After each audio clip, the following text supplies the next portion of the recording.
Agora, iremos dar uma olhada no que os moradores estão falando sobre este vulcão. A erupção vulcânica é um fenômeno da natureza, geralmente associado à extravasação do magma na superfície do planeta. A proporção de rochas, gases e lava que um vulcão emite determina o tipo de erupção. As erupções vulcânicas podem ser divididas quanto à sua violência em explosivas e efusivas. Um vídeo interessante começou a aparecer em vários grupos nas redes sociais. Mostram a erupção do vulcão Sakurajima. No entanto, os internautas começaram a notar que algo parecia estranho na filmagem. De acordo com o site que monitora este vulcão, ele afirma o seguinte: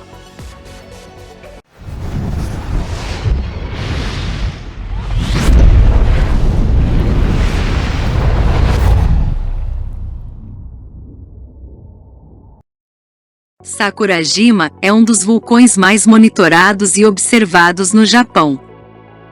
Estações sismográficas foram instaladas em 18 locais na ilha pela Universidade de Kyoto, Agência Meteorológica do Japão, Escritório da Rodovia Nacional do Rio Usumi, e a Universidade de Kagoshima, e também há um grande número de estações de observação fora da ilha. Os eventos misteriosos que vêm acontecendo no Japão há muitos anos, e depois no início de outubro, onde uma webcam e vários residentes locais gravaram eventos estranhos sobre o pico do vulcão Sakurajima. Na noite de 19 de dezembro de 2020, a webcam que monitora a atividade do vulcão japonês registrou algo misterioso, exatamente um feixe de luz verde que disparou do céu, atinge o topo do vulcão Sakurajima. O evento foi tal que chamou a atenção de pessoas que começaram a assistir às câmeras de monitoramento ao vivo com mais frequência. O raio verde aparece várias vezes, portanto, algum tipo de artefato é excluído. No detalhamento do vídeo, você poderá observar o misterioso raio verde, capturado pela Kyoto Live Cam, localizada no vulcão Sakurajima. Alguns especularam que o feixe poderia ter vindo de algum tipo de laser para coletar dados científicos. Mas se o laser vem do céu, poderia ser um feixe de laser originado de um satélite que usava essa tecnologia para a detecção geológica da atividade eruptiva? Ou é uma atividade militar? Pesquisas mostram que a tecnologia a laser existe exatamente para esse propósito, embora não haja nenhuma declaração oficial dizendo o que era. Por outro lado, e para dar mais mistério à história, no próprio vulcão Sakurajima, de que estamos falando, em novembro caíram 3 meteoritos seguidos, em 3 dias.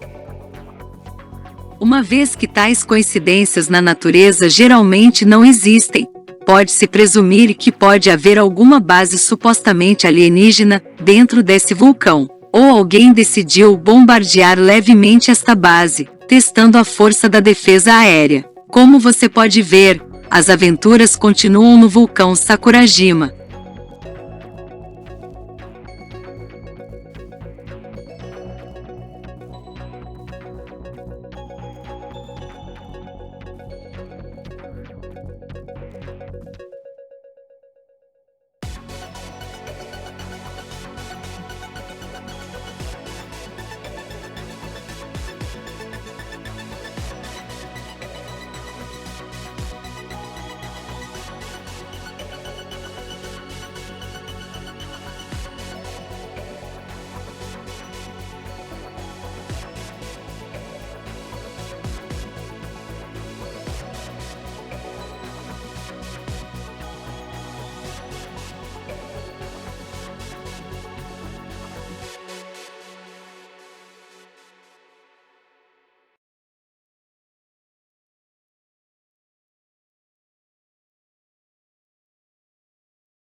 Hoje, vamos dar uma olhada neste sistema de alerta de Yellowstone e a elevação da cúpula abaixo do supervulcão.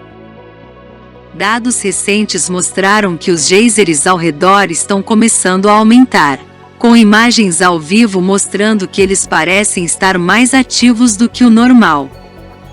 Enxames de terremotos ainda estão atingindo a região nas últimas semanas, com os residentes locais dizendo que os tremores parecem estar aumentando.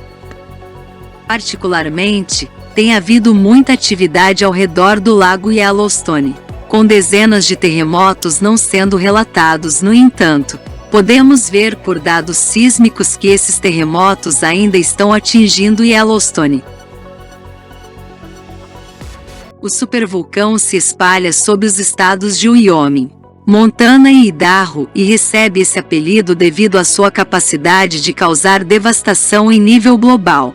É monitorado pelo USGS, Serviço Geológico Americano, em busca de sinais de que uma supererupção está a caminho, algo que não acontecia há mais de 640 mil anos.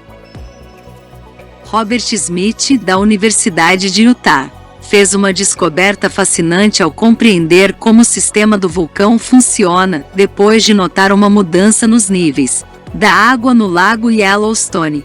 Sua descoberta foi revelada pelo geólogo Dr. Robert Christiansen durante o documentário Dentro do USS no YouTube. Ele disse: um dos dados adicionais mais interessantes surgiu após o trabalho de campo inicial e a conclusão dos estudos geológicos iniciais. Robert Smith estava interessado em ver se poderíamos procurar sinais de deformação contemporânea na caldeira de Yellowstone. Ele reconheceu algumas dessas indicações, particularmente nas mudanças nos níveis de diferentes partes do lago. E por ser tão grande, ele sentiu que havia indícios de que a própria bacia do lago estava inclinada. Por causa disso, o nível do lago estava subindo em uma extremidade e caindo na outra. O Dr. Christiansen explicou como seu colega descobriu que a caldeira estava subindo abaixo do lago. Ele acrescentou: ele estava interessado em ver se poderíamos realmente medir isso por algum meio direto. Então, uma das coisas que fiz naquela época foi conseguir financiamento para envolver a divisão topográfica do USS. Na revelação, sentimos que com tanta deformação quanto parecia haver, deveria haver mudanças mensuráveis nas elevações do parque. Finalmente reunimos o financiamento e concluímos a pesquisa, e os dados foram fornecidos a Smith e seu grupo, e eles, por sua vez, os integraram em uma série de mudanças de elevação em toda a caldeira. Eles demonstraram que a caldeira ao longo de um período de 50 anos subiu cerca de 2/3 de um metro e, correspondentemente, menos em outros lugares. Estudos posteriores continuariam a mostrar que esse era um comportamento normal para Yellowstone, pois os cientistas observaram períodos de elevação, seguidos de redução. O Dr. Christiansen acrescentou em 2014, portanto, foi uma elevação em forma de cúpula que ocorreu e uma elevação bastante espetacular, indicando que o sistema magnético estava ativo. Ou o magma estava invadindo a crosta ou aquecendo o sistema hidrotérmico, fazendo com que ele se expandisse e elevasse a crosta. Algo estava acontecendo. Houve pesquisas adicionais que mostraram que, após um período de elevação contínua por cerca de uma década, houve um período de estabilidade por cerca de um ano, seguido de subsidência. Portanto, agora sabemos que a caldeira de Yellowstone não está simplesmente subindo, mas subindo e descendo em uma espécie de movimento respiratório às vezes. Sua deformação geral parece inflacionária, mas não é um tipo de coisa estável e há períodos de deflação. Um estudo recente também sugeriu que o ponto de acesso pode estar atualmente em um estado de declínio.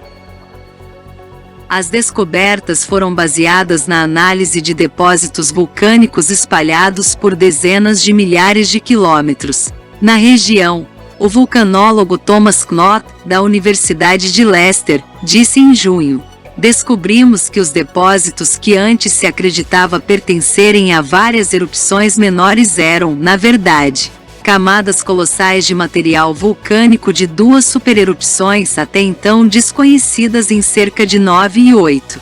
1,7 milhões de anos atrás. As duas supererupções ocorreram durante o Mioceno e elevam para 6 supererupções para a região nesta era, sugerindo que a área experimentou tais erupções em média uma vez a cada 500 mil anos. Em contraste, nos últimos 3 milhões de anos, o hotspot de Yellowstone viu apenas 2 supererupções. Os cientistas acreditam que isso pode indicar que a frequência de tais eventos está diminuindo consideravelmente.